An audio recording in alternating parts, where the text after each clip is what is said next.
Hello friends, മഴ തോരും മുമ്പിലേക്ക് എല്ലാവർക്കും സ്വാഗതം. അങ്ങനെ നമ്മുടെ മനു വിവരങ്ങളെല്ലാം അലീനയുടെ കയ്യിൽ നിന്നും അറിഞ്ഞിട്ടുണ്ടല്ലോ. ഈ വിവരങ്ങളെല്ലാം ഇനി എങ്ങനെയെങ്കിലും പുറത്ത് അറിയിക്കണം, അങ്ങനെ ഒരു തീരുമാനത്തിലാണ്. എന്നാലും ചാടിക്കയറി ഒന്നും അറിയിക്കാൻ പാടില്ല. അലീനയ്ക്ക് തന്നെ കാര്യങ്ങളെല്ലാം വിട്ടുകൊടുക്കണം. നമ്മളായിട്ട് ഒന്നും ഇറങ്ങണ്ട, കാരണം അവളെ എല്ലാവരും കൂടെ കുറ്റപ്പെടുത്തും. ആ കുട്ടിയെ സ്വാധീനിക്കാൻ വേണ്ടിയിട്ടാണ് ആ കോളനിയിൽ ഇവൾ പോയതെന്നും കൂടെ ഒരു വാർത്ത വന്നു കഴിഞ്ഞാൽ പിന്നെ എല്ലാം കുഴപ്പമാവും. അതുകൊണ്ട് ബാലനെയും തടഞ്ഞു നിർത്തിയിരിക്കാട്ടോ മനു. അതൊക്കെ കഴിഞ്ഞിട്ട് കമലയാണെങ്കിൽ വീട്ടിൽ ഭയങ്കര പ്രശ്നം ഉണ്ടാക്കുവാണ്. അവിടെ രാജീവനും ശിവനും ഉണ്ട്. കാര്യം എന്താണെന്ന് വെച്ചാൽ എങ്ങനെയെങ്കിലും ഹരിയെ പുറത്തിറക്കണം, അതിന് വേണ്ടിയിട്ട് സംസാരിക്കണം, അല്ലെങ്കിൽ വക്കീലിനെ കാണണം. ഇതൊക്കെ തന്നെയാണ്. പക്ഷേ ചാടി കയറി ഇവർക്കൊന്നും ചെയ്യാനാവാത്തൊരു സ്ഥിതിയാണല്ലോ. അപ്പോൾ നമ്മുടെ രാജീവൻ പറയുന്നുണ്ട്, കമലെടുത്ത് വിചാരിക്കണ പോലെ അല്ല കാര്യങ്ങൾ, ഒന്ന് അടങ്ങി നിൽക്കാൻ നോക്ക്. പിന്നെ തെറ്റ് ചെയ്തിട്ടുണ്ടെങ്കിൽ ശിക്ഷ അനുഭവിച്ച് തന്നെ പറ്റുള്ളൂ. ഹരി തെറ്റ് ചെയ്തിട്ടുണ്ട്, അതുകൊണ്ടാണല്ലോ. ഹരി മാത്രമല്ലല്ലോ, രോഹിത്തും ചെയ്തിട്ടുണ്ടല്ലോ. ആര് ചെയ്താലും ശിക്ഷ അനുഭവിക്കണം. പിന്നെ എടുപിടിയെന്നും പറഞ്ഞ് ഓടിച്ചെന്ന് അങ്ങോട്ട് ഇറക്കി വരാൻ വേണ്ടിയിട്ട് ഇത് അങ്ങനെയുള്ള കേസല്ല. പിന്നെ വേറൊരു കാര്യം കൂടി ഉണ്ട്. ഇത് ഹരിയാണെങ്കിൽ ഇതിന് മുന്നേയും ആ കുട്ടിയെ പീഡിപ്പിച്ചിരുന്നു എന്നുള്ള വാർത്ത കൂടെ വന്നിട്ടുണ്ട്. അങ്ങനെയാണെങ്കിൽ പോക്സോ കേസ് കൂടെ ഇതിൽ കൂടെ വരും. അങ്ങനെ ഹരിക്ക് ഒരുപാട് ശിക്ഷ കിട്ടാനുള്ള സാധ്യതയുണ്ട്. അതും കൂടെ നമ്മൾ കണക്കിലെടുക്കണം. എൻ്റെ ശിവേട്ടാ, നിങ്ങൾ ദയവ് ചെയ്തൊരു കാര്യം ചെയ്യും, ഇനിയിപ്പം ഗൾഫിലേക്ക് തിരിച്ചു പോകണ്ട, ജോലിയൊക്കെ നിർത്തി ഇവിടെ നിൽക്കുന്നതാണ് നല്ലതെന്ന് പറയാം. രാജീവനും പറയുന്നുണ്ട് കേട്ടോ. പക്ഷേ അങ്ങനെ നിൽക്കാൻ പറ്റുമോ എന്ന് ചോദിക്കുകയാണ്. അപ്പോഴാണ് കമലയ്ക്കാണെങ്കിൽ എങ്ങനെയെങ്കിലും ജോലി നിർത്തി ശിവനെ ഇവിടെ നിർത്തിക്കണം. പക്ഷേ ശിവൻ ഇവിടെ വന്ന് നിന്ന് കഴിഞ്ഞാൽ ഇവിടുത്തെ ചിലവും കാര്യങ്ങളും ആഡംബര ജീവിതങ്ങളും ഒന്നും അങ്ങോട്ട് മുന്നോട്ട് പോകത്തില്ല എന്ന് നന്നായിട്ട് അറിയാം. അതുകൊണ്ട് തന്നെ രാജീവൻ കമലയോട് പറയാം, കമലെടുത്തി ചാടിക്കയറി ശിവേട്ടൻ്റെ ജോലിയൊക്കെ നിർത്തിയിട്ട് ഇനി വരാൻ പറയുന്നു. ഇവിടെ വന്ന് എന്ത് ചെയ്യും? ഇപ്പോൾ പറയുന്നു കുറേ ജീവിക്കാനുള്ള പണം ഉണ്ടല്ലോ, അതുണ്ടല്ലോ ഇതുണ്ടല്ലോ, ഉണ്ടാക്കി വെച്ചിരിക്കുന്നത് എടുത്ത് വെച്ച് തിന്നാലേ കുറച്ച് ദിവസം കഴിയുമ്പോൾ അതൊക്കെ തീർന്നു കഴിഞ്ഞാൽ പിന്നെ എവിടെ നിന്നുണ്ടാവും വരുമാനം? പിന്നെ കമലെടുത്തേക്ക് തന്നെ വേണമല്ലോ ഇഷ്ടം പോലെ ചിലവ്. അതെന്താടാ രാജീവ നീ അങ്ങനെ പറഞ്ഞത്? പിന്നല്ലാണ്ട് മിക്കവാറും ഒരു മാസത്തിൽ 1-2 കല്യാണം തന്നെ വന്നാൽ മതി, കുറേ പൈസ അങ്ങ് പൊടിക്കും. 10,000 രൂപ കുറഞ്ഞിട്ടുള്ളൊരു സാരിയെങ്കിലും കമലെടുത്ത് ഉടുക്കുമോന്ന്? അതില്ല. അപ്പോൾ ഒരു 3 കല്യാണം വന്നാൽ തന്നെ സാരിക്ക് മാത്രം 30,000 രൂപയായില്ലേ? പിന്നെ മറ്റുള്ള കാര്യങ്ങൾ ചിലവ് എന്നെ എന്തോരം വേണം ഒരു മാസം? അങ്ങനെ പോയാലും ഇരിക്കുന്നതെല്ലാം കൂടെ എടുത്ത് വിറ്റ് തിന്നാലേ പിന്നെ നിങ്ങൾ എന്താ ചെയ്യുക? അതുകൊണ്ട് ജോലി നമുക്ക് ഉപേക്ഷിക്കാൻ പറ്റുമോ? ശിവേട്ടൻ ഇപ്പോൾ ഇവിടെ നിന്നിട്ടും വലിയ കാര്യമൊന്നുമില്ല. കാരണം നമുക്കതിലൊന്നും ചെയ്യാൻ റോളില്ല. ഏതെങ്കിലും ഒരു വക്കീലിനെ ഏൽപ്പിക്കുക, അവർ വാദിക്കുക, അത്രയേ ഉള്ളൂ. ശരി, നിങ്ങളുടെയൊക്കെ ഉദ്ദേശം എനിക്ക് മനസ്സിലായി. പക്ഷേ നിങ്ങൾ നോക്കിക്കോ, എൻ്റെ കാര്യയെ ശിക്ഷിക്കും. പക്ഷേ രോഹിത്ത് അവൻ ഇറങ്ങി വരുമെന്നാണ് എനിക്ക് തോന്നുന്നത്. അതെങ്ങനെ ഇറങ്ങി വരാനാ? ഞാൻ പറഞ്ഞില്ലേ, ആ പെണ്ണിൻ്റെ വീട്ടിൽ അലീന കുറേ ദിവസം കൊണ്ട് കയറി ഇറങ്ങുന്നുണ്ടല്ലോ. അതുകൊണ്ട് തന്നെ എനിക്ക് ഉറപ്പാണ് അവൾ എങ്ങനെയെങ്കിലും അവന് തീർക്കും. അങ്ങനെയൊന്നും ഇറക്കി വരാൻ പറ്റത്തില്ല എന്ന് പറഞ്ഞ് നിൽക്കുമ്പോൾ മനു വരുവാട്ടോ. മനു ദേ വന്നിട്ടുണ്ട്. മൂത്ത മോനുണ്ടല്ലോ, അവൻ നോക്കിക്കൊള്ളുന്നു പറയും. പക്ഷേ അവൻ ഇതിൽ ഇടപെടില്ല. അപ്പോഴാണ് രാജീവ് പറയണത്, എന്തിനാ അവൻ്റെ ജോലിയും കൂലിയും ഒക്കെ കളഞ്ഞിട്ട് അവൻ ഇതിനൊക്കെ ഇറങ്ങി നാണം കെടണോ? അവനും ഇല്ലൊരു ഭാവി കമലെടുത്തി, അത് നിങ്ങളെന്താ ആലോചിക്കാത്തേ എന്നിങ്ങനെ പറയുമ്പോൾ അപ്പോൾ മനു പറയാനുണ്ട്, അതെ അങ്കിളെ, ഞാനവിടെ പോയിരുന്നു, അലീനോടൊക്കെ സംസാരിച്ചിട്ടുണ്ട്. പിന്നെ പുതിയൊരു വിവരം കൂടെ എനിക്ക് കിട്ടിയിട്ടുണ്ട്. എന്താടാ കാര്യം?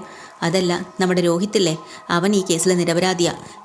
സത്യം ഉണ്ടോ നീ പറയുന്നത്? അതെ. നീ എങ്ങനെ അറിഞ്ഞു? അത് അലീന പറഞ്ഞു. അലീനയോട് ആ പെൺകുട്ടിയാണ് പറഞ്ഞത്. അത് ശരി. എന്താ സംഭവം? അതല്ലെന്നേ, ശരിക്കും പറഞ്ഞാൽ ഹരിയാണ് ഇവനെ കൂടെ വിളിച്ചുകൊണ്ട് പോയി ചതിച്ചത്. പോരാഞ്ഞിട്ട് ആ കുട്ടിയെ ഉപദ്രവിക്കാൻ വേണ്ടിയിട്ട് ഇവനെ ആ കൊച്ചിൻ്റെ പുറത്തേക്ക് പിടിച്ച് തള്ളിയിട്ട് കൊടുക്കുക ചെയ്തതെന്ന്. അവൻ പലതവണ വേണ്ടാന്ന് പറഞ്ഞിട്ടും കേൾക്കാണ്ട് നീ എല്ലാം കഴിഞ്ഞിട്ട് പോയാൽ മതിയടാന്ന് പറഞ്ഞ് അവനെ അടിച്ച് ശരിയാക്കി ബാത്റൂമിൽ പൂട്ടിയിട്ടിരുന്നു. ഇങ്ങനെയുള്ള ദ്രോഹം പോലും ഈ ഹരിയും കൂട്ടുകാരന്മാരോട് രോഹിത്തിനോട് ചെയ്തു. അപ്പോൾ രോഹിത് ഈ കാര്യത്തിൽ നിരപരാധിയല്ലേ? അതുകൊണ്ട് തന്നെ എങ്ങനെയെങ്കിലും അവനെ രക്ഷിച്ചെടുക്കും, അവൻ്റെ കാര്യത്തിൽ ഒരു തീരുമാനം ഉണ്ടാവുമെന്നും എനിക്ക് തോന്നുന്നുണ്ട് എന്ന് മനു പറയാം. കൊള്ളാവല്ലോ എന്ന് കമല അങ്ങോട്ട് തുടങ്ങി. ഇപ്പം ഇങ്ങനെ ഇരിക്കുന്നു. ഞാൻ പറഞ്ഞില്ലേ, ഇതെല്ലാം പച്ചക്കള്ളമാണ്.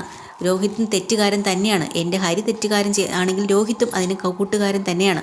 പക്ഷേ ഇപ്പോൾ രോഹിത്തിനെ രക്ഷിക്കാൻ വേണ്ടി അലീന ആ പെണ്ണിൻ്റെ കാല് പിടിച്ച് കള്ളം പറയിപ്പിച്ചതാണ്. എനിക്ക് നന്നായിട്ട് അറിയാം. ദേ അമ്മേ, മര്യാദയ്ക്കിരുന്നോ. അമ്മ പറയുന്നത് മാത്രം അങ്ങ് വിശ്വസിക്കാനേ. ഇവിടെ ഇരിക്കുന്നവരൊന്നും മണ്ടന്മാരല്ല. പിന്നെ എന്താടാ ഈ അന്നിങ്ങനെ പറ്റിയത്? അതെ, 4 പേരുണ്ടായിരുന്നല്ലോ. രോഹിയും അവിടെ ഉണ്ടായിരുന്നു. പക്ഷേ ആ കുട്ടി അന്ന് പോലീസിനോടും വീട്ടുകാരോടും മറ്റുള്ളവരുടെ എല്ലാവരോടും സത്യം തുറന്നു പറഞ്ഞതാ. ഒരാൾ കൂടെ ഇരുന്നാൽ ആൾക്കാരുടെ എണ്ണം കൂടുതൽ കേസിന് ബലം കിട്ടുമെന്ന് പറഞ്ഞ് അതിനെക്കൊണ്ട് അങ്ങനെ പറയിപ്പിച്ചതാ. അങ്ങനെയാണല്ലേ?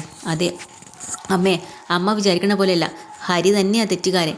പിന്നെ വേറൊരു കാര്യമുണ്ട്, അലീനയ്ക്ക് മയക്കുമരുന്ന് കൊടുത്ത് അവളെ ഉപദ്രവിക്കാൻ ചെന്നത് അവൻ്റെ വീട്ടിൽ വെച്ചിട്ട് അന്നും രോഹിത്തിനെ പ്രേരിപ്പിച്ചത് ഇവൻ തന്നെയാണ്, അല്ലാതെ രോഹിത്തായിട്ടല്ല. അത് അലീന എന്നോട് പറഞ്ഞ കാര്യമാണ്, മനസ്സിലായോ?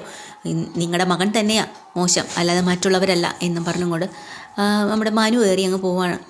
വീണ്ടും തുടങ്ങിയിട്ടോ അവിടെ കമല ശിവനോടും, കണ്ടോ നിങ്ങളോടൊക്കെ ഞാൻ പറഞ്ഞില്ലേ അവൾ രക്ഷപ്പെടുത്തി എടുക്കുമെന്ന്. അല്ലെങ്കിലും അവൾക്ക് ഒരു പേടിയില്ല. അവിടെ ചെന്നിട്ട് തലയിൽ മണ്ണെണ്ണ ഒഴിച്ചിട്ട് അവൾ വീണ്ടും കയറി പോയില്ലേ.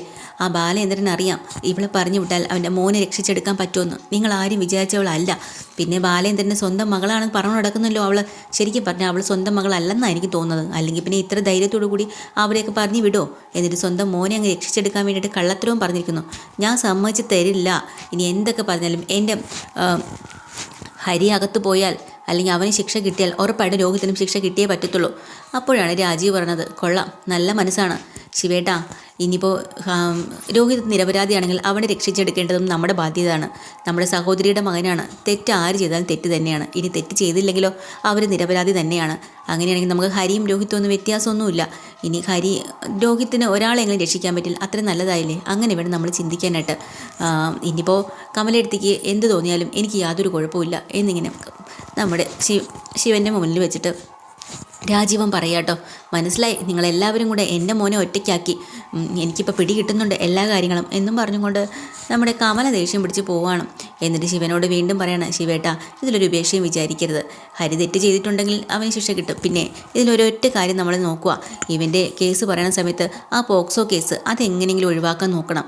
അല്ലെങ്കിൽ 10-50 വർഷത്തെ ജയിൽവാസമെങ്കിലും അവന് കിട്ടും. ഇല്ലാന്നുണ്ടെങ്കിൽ അതെങ്കിലും കുറഞ്ഞു കിട്ടും. അവൻ്റെ ഭാവി നമ്മൾ നോക്കട്ടെ. അതിന് വേണ്ടിയിട്ട് നല്ലൊരു വക്കീലിനെ ഏർപ്പെടുത്തണം, ഒക്കെ ചെയ്യണം. അത് ശരിയാ, എനിക്കും ഇനി തിരിച്ചു പോകാനുള്ള സമയമായടാ, എന്തെങ്കിലും ചെയ്തേ പറ്റുള്ളൂ എന്ന് പറയാണ് കേട്ടോ അവർ. അത് കഴിഞ്ഞിട്ട് നമ്മുടെ അലീന കൃഷ്ണമോളുമായിട്ട് അച്ഛനോട് സംസാരിക്കാൻ വരുന്നുണ്ട് ബാലചന്ദ്രൻ്റെ അടുത്തേക്ക്. കൃഷ്ണമോള് ഭയങ്കര കോൺഫിഡൻസിലാട്ടോ. കാരണം രോഹിത് ഒരു തെറ്റും ചെയ്തിട്ടില്ല എന്ന് കൃഷ്ണമോൾ അറിഞ്ഞതോടുകൂടി ഇനി സ്കൂളിലൊക്കെ പോയാൽ കൊള്ളാമെന്നുണ്ട്. അങ്ങനെ അച്ഛനോട് വന്ന് അനുവാദം ചോദിക്കുമ്പോൾ ബാലചന്ദ്രൻ ചോദിക്കുന്നുണ്ട്, മോളെ നിനക്ക് പോകാൻ പേടിയുന്നില്ലേ? ധൈര്യമുണ്ടോ? ഉണ്ടച്ചാ, എൻ്റെ ചേട്ടൻ ഒരു തെറ്റും ചെയ്തിട്ടില്ലല്ലോ. അത് പക്ഷേ ആർക്കും അറിയില്ലല്ലോ മോളെ, നമുക്ക് മാത്രമല്ലേ അറിയുള്ളൂ. ചെന്ന് കഴിഞ്ഞാൽ എല്ലാവരും നിന്നെ കളിയാക്കും, രൂക്ഷമായി നോക്കും, തുറച്ചു നോക്കും. ഇതൊക്കെ തരണം ചെയ്യാൻ നിനക്ക് പറ്റുമച്ചാ. എനിക്ക് കോൺഫിഡൻസ് ഉണ്ട്. എനിക്ക് എൻ്റെ മനസ്സിൽ എനിക്കറിയാമല്ലോ എൻ്റെ ഏട്ടൻ തെറ്റ് ചെയ്തിട്ടില്ലെന്ന്. അതുകൊണ്ട് ആരെന്ത് പറഞ്ഞാലും ഞാൻ ഇനി വകവയ്ക്കില്ല എന്ന് പറഞ്ഞ്. കൊള്ളാം, മിടുക്കി, ഇങ്ങനെ തന്നെ ആവണം. അവനവന് സെൽഫ് കോൺഫിഡൻസ് അതാണ് ആദ്യം വേണ്ടത്. അത് നിനക്കുണ്ട് മിടുക്കി. ശരി, എന്നാൽ പിന്നെ സ്കൂളിൽ പോകാൻ നോക്ക് എന്ന് പറഞ്ഞ് കൃഷ്ണ പോവാട്ടോ. അലീനോട് ചോദിക്കുന്നുണ്ട്, എടി നീയാണോ ഇതിനൊക്കെ കാരണക്കാരി ആണോന്ന്? കൊള്ളാം, എന്തായാലും നിന്നെ ഞാൻ സമ്മതിച്ചിരിക്കുന്നുണ്ട്.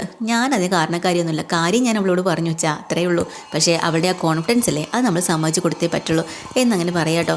എന്നിട്ട് ബാലചന്ദ്രൻ ഗോവർദ്ധനെ വിളിക്കുന്നുണ്ട്. കാര്യങ്ങളൊക്കെ പറഞ്ഞിട്ട് മറ്റുള്ള കാര്യങ്ങൾ പറഞ്ഞില്ലെങ്കിലും ഗോവർദ്ധനോട് പറയാം, നമ്മുടെ രോഹിയുടെ കാര്യത്തിൽ ചെറിയൊരു ആശ്വാസം കിട്ടുന്നുണ്ട്. നാളെ നീ ഒന്ന് സംസാരിക്കാൻ വേണ്ടി വീട്ടിൽ വരണമെന്ന്. എന്താ ബാലട്ടാ, എന്തെങ്കിലും ഇതുണ്ടോ? ഉണ്ട്. എന്തായാലും നാളെ നീ ഇവിടെ വന്നേ പറ്റുള്ളൂ. രോഹിത്തിൻ്റെ കാര്യത്തിൽ ചില കാര്യങ്ങളുണ്ട്, പക്ഷേ അതെനിക്ക് ഇപ്പോൾ ഫോണിൽ കൂടെ പറയാൻ കഴിയില്ല. നീ ഇനി വന്നാൽ മതി. ശരി, എന്നാൽ പിന്നെ നാളെ ഞാൻ അങ്ങോട്ട് വരാം, അപ്പോൾ സംസാരിക്കാം. പിന്നെ വക്കീലിനെയൊക്കെ കാണാനുണ്ടല്ലോ നാളെ, പല കാര്യങ്ങളും ഉണ്ട്. അതൊക്കെ നീ തൽക്കാലം മാറ്റി വെക്കടാ, നമുക്കൊന്ന് സംസാരിക്കാം. നീ ഇനി വന്നേ. അങ്ങനെ ഗോവർദ്ധനൻ പിറ്റേ ദിവസം തന്നെ ഇങ്ങോട്ട് വരാമെന്ന് ചിന്തിക്കണം കേട്ടോ. ഇതൊക്കെ തന്നെയാണ് എപ്പിസോഡിൽ. ടീച്ചറുടെ എപ്പിസോഡ് വീണ്ടും വരാം. ചാനൽ ഇഷ്ടമായി ലൈക്ക് ചെയ്യുക, സബ്സ്ക്രൈബ് ചെയ്യുക. Thank you.